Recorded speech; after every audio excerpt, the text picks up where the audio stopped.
Salut, bienvenue à cette capsule du Whisky Brunch. Aujourd'hui, on fait la région du Speyside. Restez avec nous pour plus de détails. Stranjava.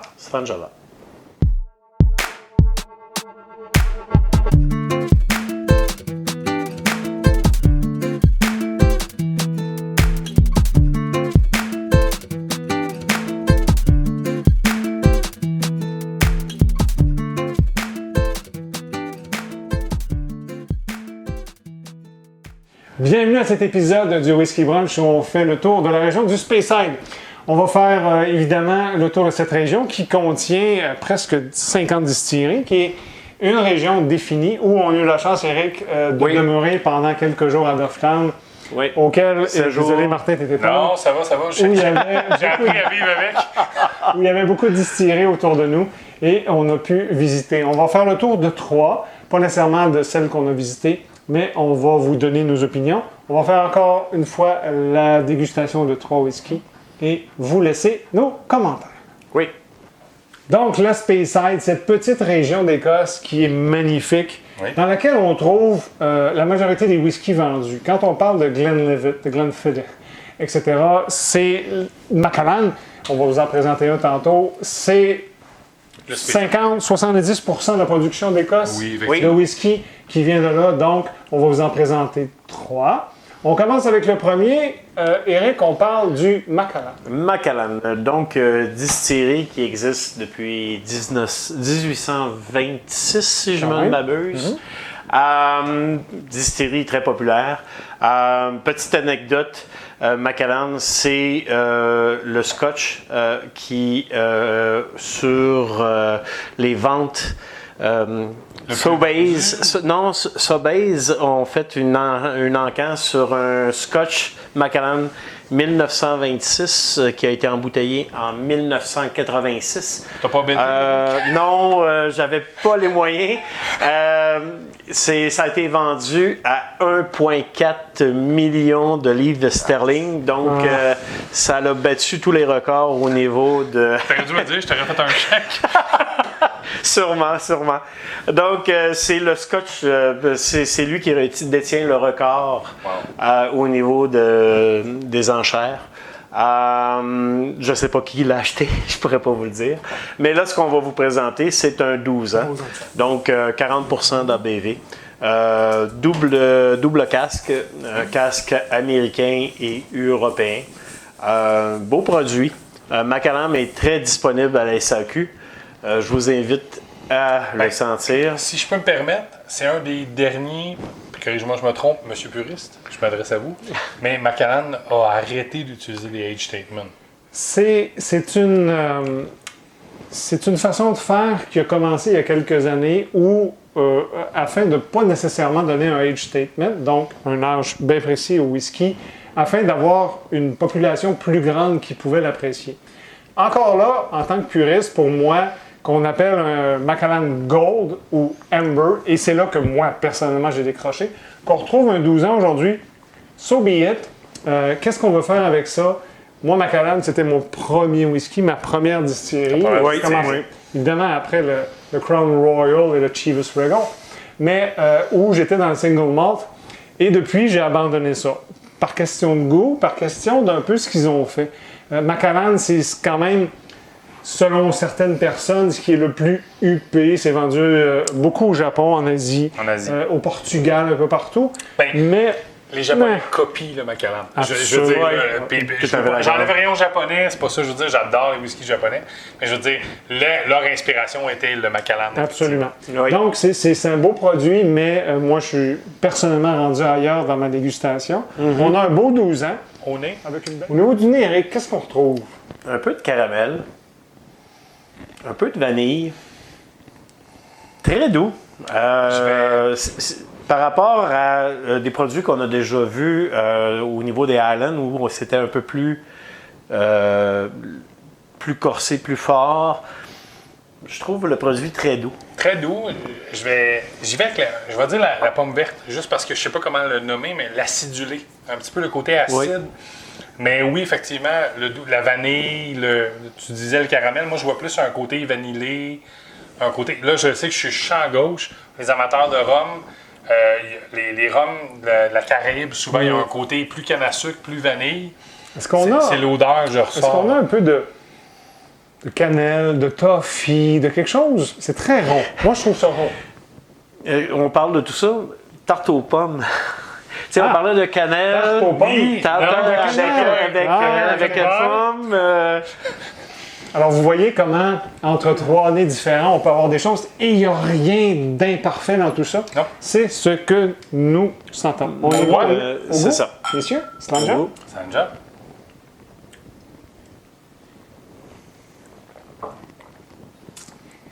Oh, pour moi, je suis très loin de ce que je chantais. Je vais aller chercher un plus grand nombre de... J'ai un petit goût épice à la fin. OK. Puis là, mais je reviens encore avec la tarte aux pommes. Je reprends le même terme.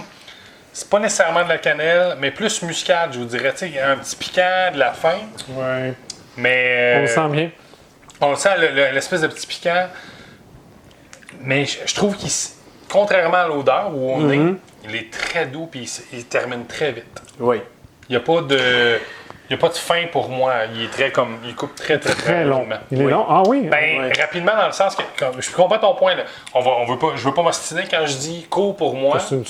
C'est quand tu dis long, c'est que oui, il reste sur la même note. Il n'y a pas de. Il n'y a pas d'up and down. Il n'y a pas d'up and down. Ouais. C'est pour ça que je disais pour moi, c'est court. C'est comme. J'ai l'impression que c'est la même chose. Oui. Malheureusement, parce que c'est une question d'évolution. Et on en a parlé dans une capsule subséquente. Highlands, Speyside, on est ailleurs, on aime, tu aimes les îles, tu aimes Isla, moi j'aime Campbelltown, on est à quelque chose de différent. On a quand même un bon produit, Très bon produit. la 40 ABV, qui est, selon moi, un bon passe-partout. Vous voulez faire un petit souper, un petit digestif à la fin, vous avez un Macallan 12. Même vouloir prendre quelqu'un qui ne connaît pas du tout le whisky et lui offrir pour débuter, c'est un excellent produit. Absolument.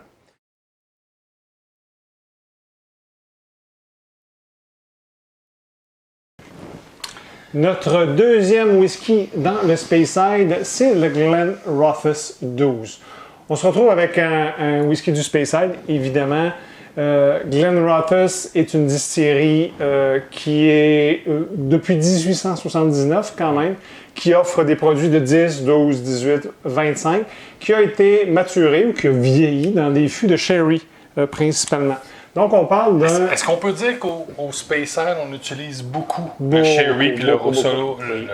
Excusez, je me suis trompé dans le... L'Oloroso. L'Oloroso. Oui, mais oui, on utilise beaucoup. Absolument. Cet aspect-là. On est dans le cœur du whisky, où à l'origine, c'était principalement des fûts de sherry, comme on l'a expliqué dans une autre capsule. Tranquillement vers le bourbon, on peut l'avoir souvent dans le premier fût, deuxième fût, tout dépend. Oui. Glenrothes, ça demeure, puis on le voit à la couleur aussi, quelque chose qui est basé sur le sherry. Très rougeâtre. Très rougeâtre.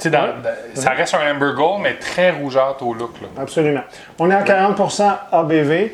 Ça ne dit pas si c'est unfiltered ou pas. Mais on assume que oui. Puisque c'est en bas de 46%.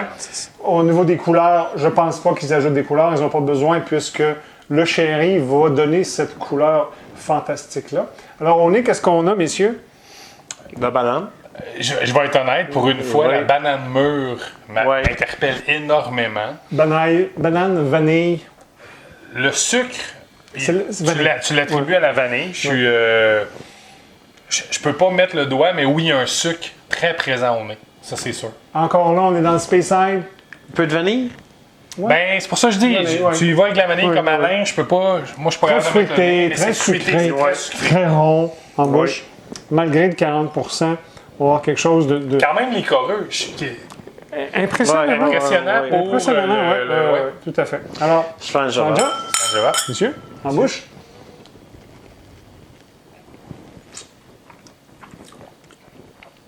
Oh, mon Dieu. Ouais. La banane. La banane... Vous savez, les petits jujubes jaunes. Hein? Pas les jujubes, mais je vais l'appeler le faux banane. Le faux banane, la guimauve jaune. Oui. Hein? On est là. Ça, puis un peu de vanille. Je reviens avec le caramel plus. Un sucre brûlé, mais pas brûlé à l'extrême. pas une crème brûlée, mais plus vraiment un caramel doux et caramel au beurre. Un dulce de leche. Oui, un dolce de leche. Dulce de leche d'Argentine. Plus Oui. sucré, plus. Mais Oui. oui. Ça encore là, on a un whisky très abordable, disponible à la SAQ Oui. pour 72-75 et ça va faire plaisir aux gens Ben, à qui vous offrez ça. Je reviens à ce que Alain disait, pas Alain, excuse-moi, Eric. Il disait, tu sais, abordable pour introduire quelqu'un au whisky. Oui. C'est un autre produit, oui. C'est un autre produit qui est Ouais. facile d'introduire, puis les gens font ah, c'est bien, c'est agréable, c'est pas agressant. C'est zéro agressant. C'est zéro agressant. C'est un bon whisky dessert. Moi, je l'appelle comme ça. C'est un peu sucré. Peut-être avec une tarte aux pommes. On parlait tantôt de la tarte aux pommes Ah, moi, caramel. j'irais avec une Oui, crème brûlée. Avec une crème brûlée, je pense que... Ouais, mais tu serais pas trop près des mêmes goûts? Non, il n'y a pas le côté laiteux qu'on a dans certains whisky. Comme, tu sais, quand on dit on goûte le chocolat ou c'est le crémeux, Oui. je le ressens pas pour moi. C'est pour ça que je dis avec la crème brûlée, Peut-être. je trouve que ça serait intéressant parce que dans la crème brûlée, on a vraiment le sucre brûlé sur le dessus, mais la crème adoucie. Et c'est impressionnant, Martin, impressionnant. que tu le mentionnes, parce que moi, je l'ai. Présentement, actuellement, c'est rond en bouche. J'ai comme une crème glacée à la vanille. Je peux-tu...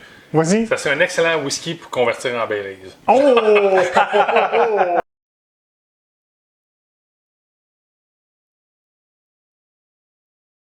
Pour notre troisième whisky du Speyside, on a le Aberlour Abuna. Martin? Aberlour Abuna, je pense que j'en ai parlé dans une capsule précédente, Effectivement. que c'est un de mes whiskies préférés. Oui. Écoutez, là, on sort un peu des deux qu'on a déjà goûté. C'est un cask strength. C'est un whisky qui est quand même complexe, qui va aller chercher une plus grande forme. Si on parle à distillerie Aberlour, je ne veux pas enlever, ça fait longtemps qu'ils sont là. Les points à retenir, c'est qu'en 1975, Ricard, Ricard. le groupe Ricard a acheté conjointement avec Chivas. Fait qu'on reste dans le whisky, on reste dans l'alcool. C'est un cask strength, il est release and batch. OK. Il est relâché en batch. Donc, Eric, je ne me trompe pas, toi, tu as une batch 71. Moi, Oui. ici, on parle d'une batch 62. Écoutez, le ABV va varier selon la batch. Et on parle de combien Oui. ici? On parle de combien d'ABV? Celle-là, il est à 59,9. C'est la plus petite quand même qu'ils ont relâché. Oui. Mais ce que j'apprécie, c'est qu'on va parler d'un baril entre 5 et 25 ans d'âge qu'on va combiner ensemble. Oui, on reste dans le Spanish Oak. Donc oui, on va aller chercher des saveurs très sherry, très rouges, très rougeâtres. Moi, je conseille, c'est le fun d'en prendre une gorgée pure, mais une goutte d'eau, ça vient élargir la beauté du Abuna. Un fait intéressant, Abuna en gaélique ou en Scottish original, ça veut dire original. Donc pour eux, c'est la façon originale de faire du scotch. Et tu es d'accord avec moi que c'est pas nécessairement le produit que tu vas faire découvrir le whisky à un non-connaisseur? Non. Comme, excuse-moi de dire ça, comme le Bowmore, c'est le produit que tu vas introduire à quelqu'un pour dire hey, voici si tu veux goûter le peated ou le smoked Ah, et là, Ouais. ou l'Isla. je commence avec du beau mois. Ça, tu commences absolument. pas avec ça pour les Highlands. C'est sûr. C'est sûr. Pas les Highlands, les Speyside, excusez-moi. Donc, sûr. on vous rappelle ce que c'est qu'un cask strength ou la force du tonneau. C'est qu'il n'a pas été dilué à l'eau pour descendre son ABV, son alcohol volume. Donc, s'il est à 59, tu disais, Martin? Ben lui, Oui. si je me Celui-là? trompe pas, ouais, 59,9. Donc, il est sorti du baril, il était à 59. Qu'est-ce qu'on a au nez, Martin? Ben, première chose, si je peux me permettre, Alain, j'aimerais dire merci à Steve, un de mes beaux-frères, Steve? qui m'a fait découvrir la Abuna. Depuis ce jour-là, je suis un fan fini. Donc, c'est pas le monsieur avec son mouton dans le champ, là? C'est lui qui m'a conté l'histoire. Mais si je... Donc, on sent très bien l'ABV assez impressionnant du BV. cask Comme je vous strength. disais, Oui. pour moi, on va chercher les raisins, les prunes, un fruit plus foncé. Mais oui, le BV très, très, très présent. Ce que je conseille aux gens, malgré que j'aime bien prendre une gorgée comme il est là, ensuite, peut-être ajouter une goutte d'eau ou deux Toujours. pour laisser ouvrir les saveurs, parce qu'on parle, il est en haut du 55 ABV. Oui, définitivement. On a besoin Définitivement. d'aller chercher, mais je vous propose la première gorgée sans la goutte d'eau. Slanja? Slanja. Slanja.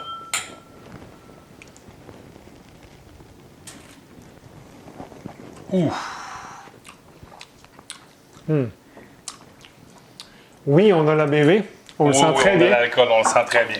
Et les fruits dont tu parlais, qui vient du casque de sherry, indubitablement. Je pense que.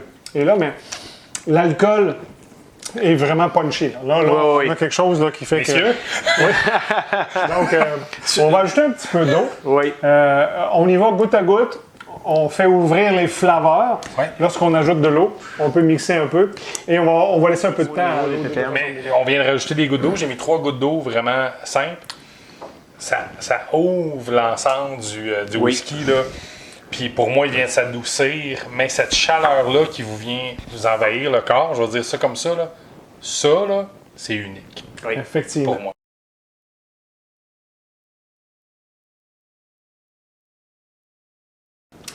On a donc nos 3 whisky Macallan Glenrothes in Aberlour. Oui. On va les comparer encore en dégustant, puis en vous parlant d'autres distilleries. Martin, on va rester dans le casque Strength. Qu'est-ce que tu as pour nous?